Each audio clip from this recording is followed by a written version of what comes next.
Awaken Beauties, finally, it's here. The truth to empower women to true inner beauty through a healthy mind and inner biology. I am your hostess, Cassandra Keel, a 20-year salon owner, organic beauty product formulator, positive mind management, and clinical hypnotherapist. And I am here to help you stay sane, get sleep, and bring your sexy back.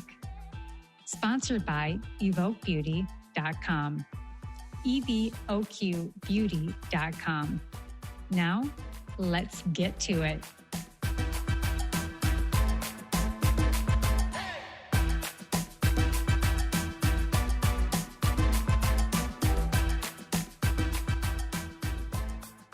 Hey, my friend, welcome to the Awaken Beauty Podcast, or wherever you are streaming in.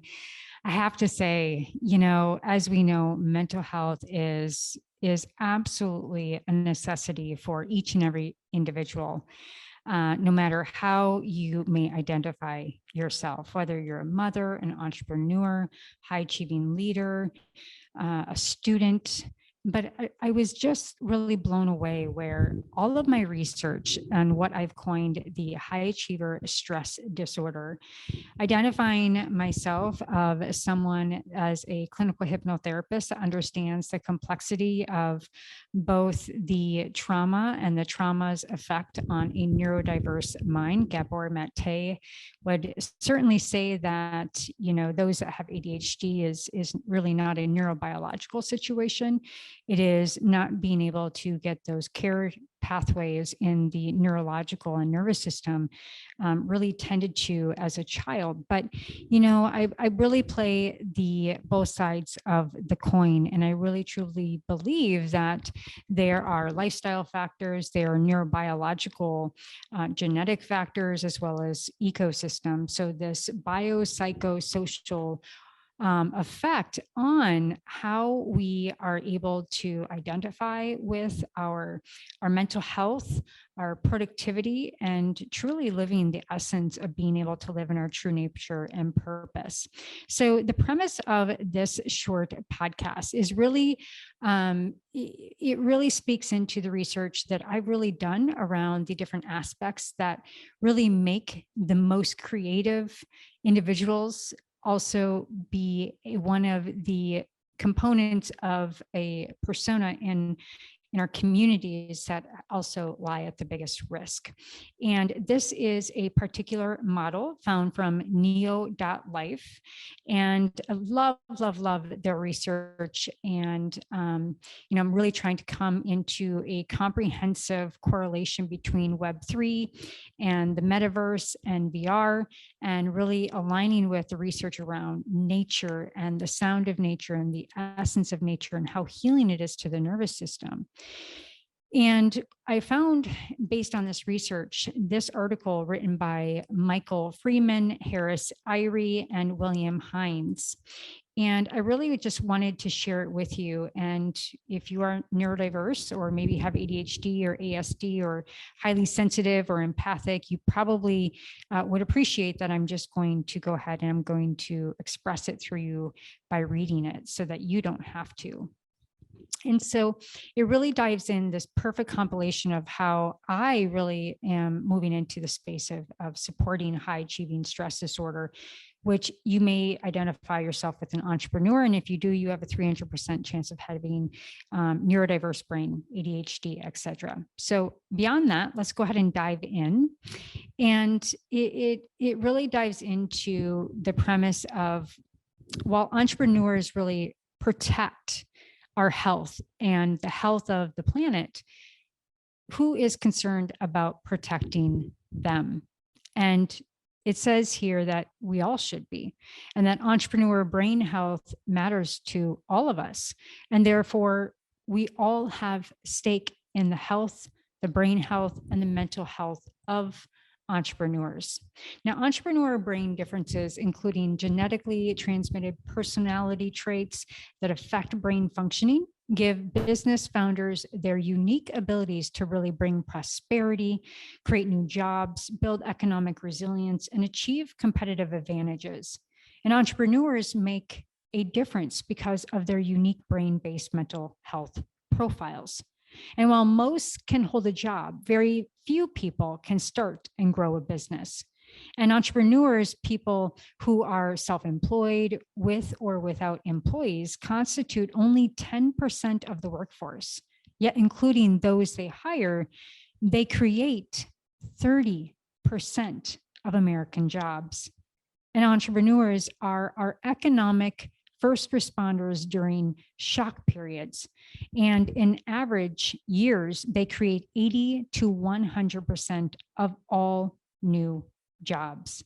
And so this first responders during shock periods, it is a period that we just went through where we see the boom and the bust of new job creation and different way of doing things, especially in Web3, virtual reality, AR, AI, etc. Now, while most of us have what can be called typical neurological function, entrepreneurs tend to be neurodivergent. And opportunity entrepreneurs who pursue entrepreneurship in order to find and exploit opportunities have a different kind of mind. This may not be true with necessity entrepreneurs, people who were unemployed before starting their business and would prefer to hold a suitable job. But the neurodivergence of opportunity entrepreneurs infuses the secret sauce that allows them to really create value and economic resilience. How? By empowering them to deploy their innate creative capital. Creative capital refers to the almost superpower, like the abilities that entrepreneurs use to create growth, jobs, and prosperity, like the power to innovate and to improvise, the proclivity for fluid intelligence and impulsivity, leadership ability, and the possession of inherently high levels of energy, motivation, perseverance, enthusiasm, and openness to experiences. And these traits reflect intrinsic brain-based propensities, proclivities, and biological responses styles that are about 50% genetically transmitted and cannot be produced by education and other human capital investments. Neurodiversity produces entrepreneur creative capital. And we now recognize that the value of creative capital exceeds that of traditional capital, such as money, land, and raw materials. So we have to look at what is the price of a genius. But it comes, my friends, at a cost. Innovation killing mental health conditions like panic attacks, depression, and burnout are prevalent among entrepreneurs. And the emotional impact of traumatic entrepreneurship events, such as financial stress, lawsuits, bankruptcy, key employee defections, and failure to find project market fits, regularly derails company founders. Entrepreneur mental health derailment in turn causes ripple effects that radiate through their entire business ecosystem. Founding team members, employees, suppliers, channel partners, customers, and investors are all affected when entrepreneurs mentally stumble. Now, virtually 100% of entrepreneurs experience consciousness numbing stress and flashback-inducing adverse or traumatic events that would test the emotion regulation capacity of even the most resilient among us. Imagine the psychological impact of borrowing money from your friends or your family and then launching a business that fails. Now consider this. Most startups fail. Fully 70% of venture-backed startups do not return their investors' capital. Entrepreneurs are typically smart risk takers who qualify for great jobs, which they are reluctant to accept because their needs for autonomy and related neurodivergent personality traits. While we depend upon the fruits of their penchant and personal risk, most entrepreneurs do not fare as well as comparatively educated employees or other companies. And those who go bankrupt must often endure shame and humiliation coupled by major life setbacks. Debt, hopelessness, and depression often follow. Now, people with significant debt report more suicide attempts than are those without such burdens. In addition, the symptom-inducing stress and trauma, 38% of entrepreneurs experience genetically transmitted brain health challenges such as depression, ADHD, ADD, bipolar spectrum conditions, anxiety, and substances abuse. Now, 3% of entrepreneurs report making suicide attempts. The general population is about 0.9%, and 1.7% have had a history of psychiatric hospitalization. Many entrepreneurs with a mental health condition are likely to have more than one and have 2, 3, 4, or even 5 co-occurring mental health diagnoses. Furthermore, the asymptomatic lucky ones who benefit from positive mental health traits without the negative mental health symptoms tend to come from highly symptomatic families. And the creativity and innovation found among entrepreneurs and their creative class kindred is closely linked to psychopathology.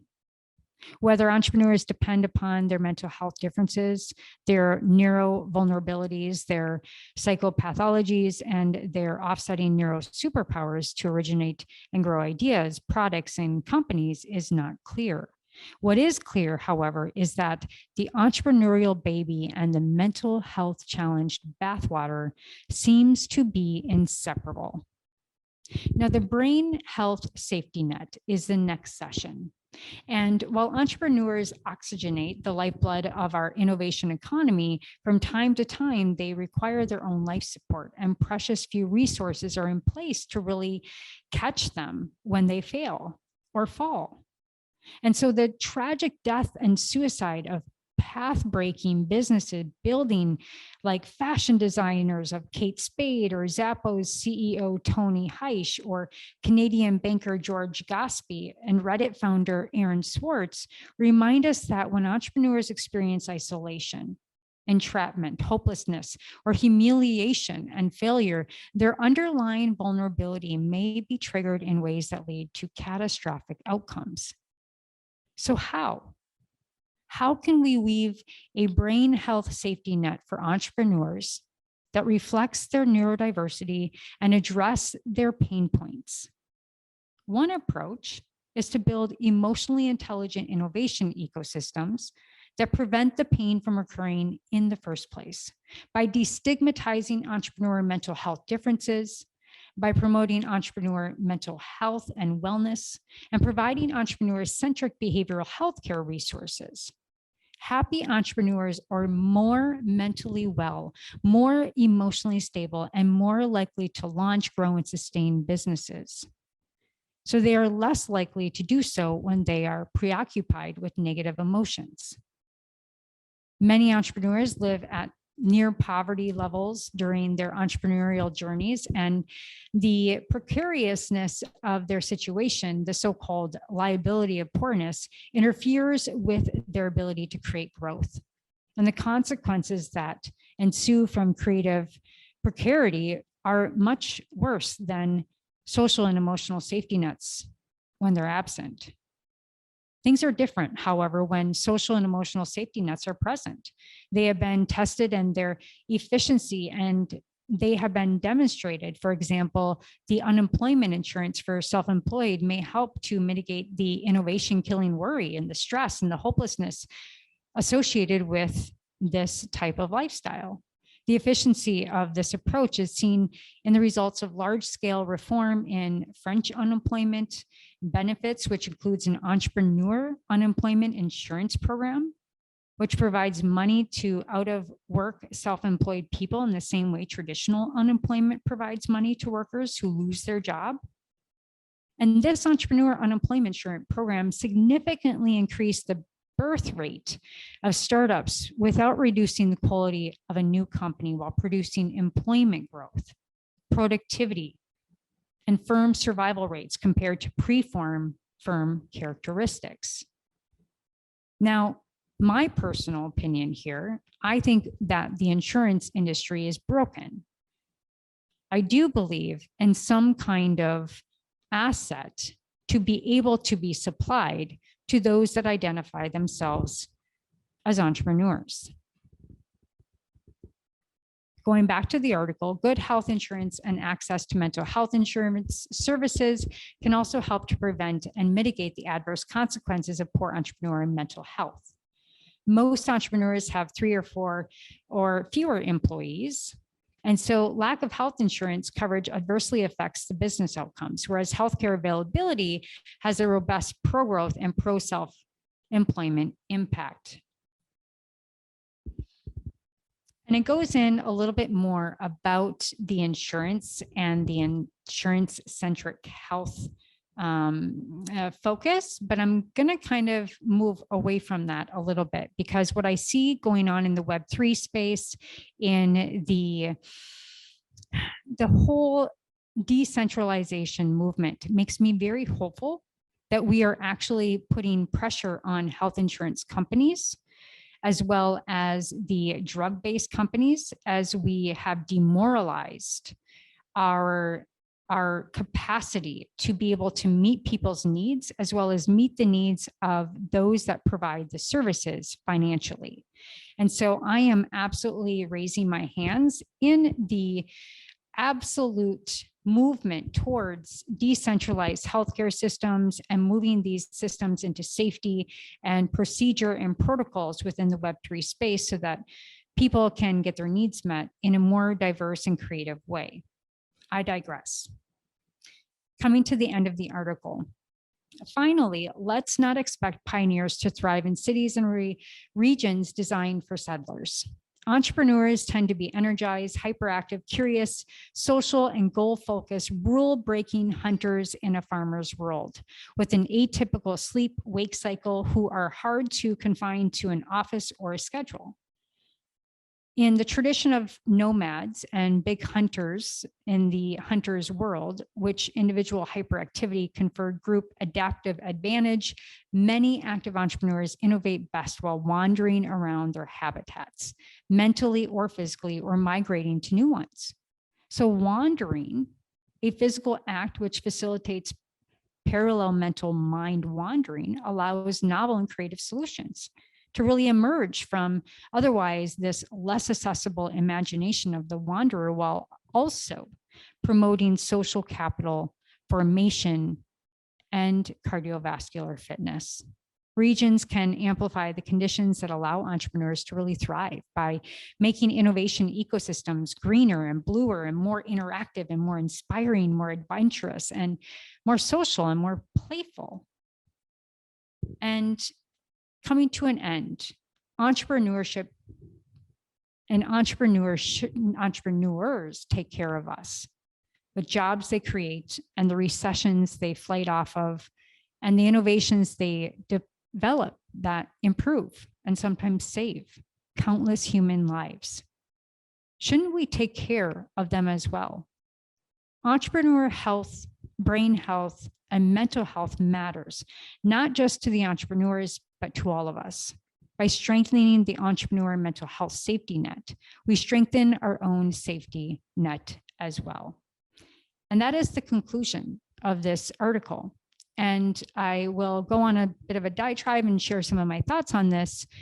You know, I've done many different podcasts on the hunter-farmer theory, that we have very hypervigilant nervous systems that tend to make us a little bit more sensitive, highly sensitive, HSPs, which has been studied, as well as empaths, which make us key developers in the healing arts and the innovative solutions for mental health solutions.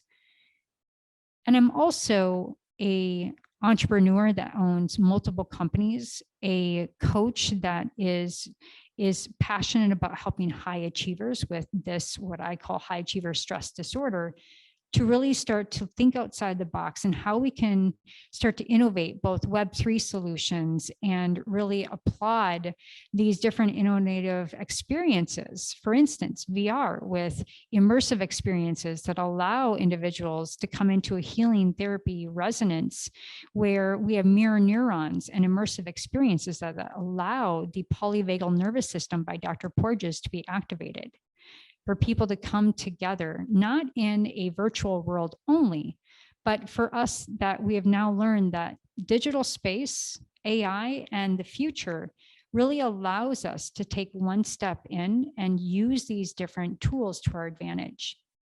But to also understand that a neurobiological difference in the brain does require certain safety nets as far as self-care. And I provide that through hypnotherapy and ADHD coaching, as well as understanding the importance that you have a certain archetype that is aligned with your frequency, which aligns with the universal notion that there are 5 elements, according to ancient medicine and ancient Chinese medicine. And we have predominant archetypes. And we also don't confine to those that want to go and copy strategies from other coaches and then go and try to reteach it to somebody else and make a living off of it. That we have to come back to our true essence, our true nature, and our purpose, so that we can do things our way, but also do them in a healthy means that don't require moving so fast for so long that we end up burning out. So I hope you enjoyed this article. I hope that we can acknowledge that we need to have, and/or I am bringing more trauma-informed aspects to the coaching industry and personal development that wants you to keep going and fixing yourself when there's really nothing wrong with you. It's understanding your true essence and your energy and how you can put that into flow, how we can heal trauma through mind-based techniques and mindfulness, meditation, and hypnotherapy, to really achieve subconscious release as well as re-informed, so that we can reprogram and reset our operating system for the better, as well as integrating Web3 space and the absolute the proficiency that we get to step into creating our own systems around decentralized ecosystems is so freeing for those that saw a different way but now have a path to put it in the ledger and hold people responsible, especially when it comes to healthcare. So I hope you enjoyed this. I want to send you all of my love, all my light, and that we may have a different perspective and light, whether you are an entrepreneur, have ADHD, or neurodiverse, or a high achiever that maybe lived your whole life, such as I did, masked with so much shame and guilt of why I couldn't be so productive like everybody else. But now I understand the systems, I understand my energy. And if you have questions about that, I'd like to invite you into my Flow R accelerator, which really brings you the freedom to the one path of wealth that is right for you, so that you can stop going by everybody else's gurus and tactics and programs and really start to understand how to create true value that's aligned with you, so that you can create value times leverage, and that creates wealth. And wealth, my friends, is what's left over when all the money is gone. And may we create that ecosystem for ourselves and for each other, especially with this light. So I really want to thank the authors. Again, this is found at neo.life, and I will reference it. And the author is Michael Freeman, Harris Irie, and William Hines. All my love, all my light, and wishing you the best.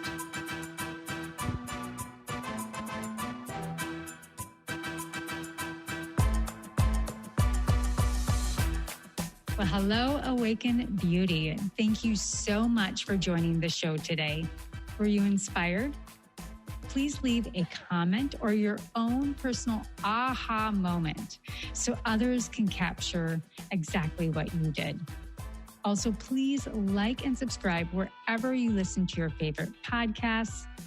And if you're interested in high quality natural products for your hair, skin, and wellness, including organic CBD, please visit evokebeauty.com. Again, that is evokebeauty.com, evoqbeauty.com. And until next time, darling, stay sane, get sleep, and bring your sexy back.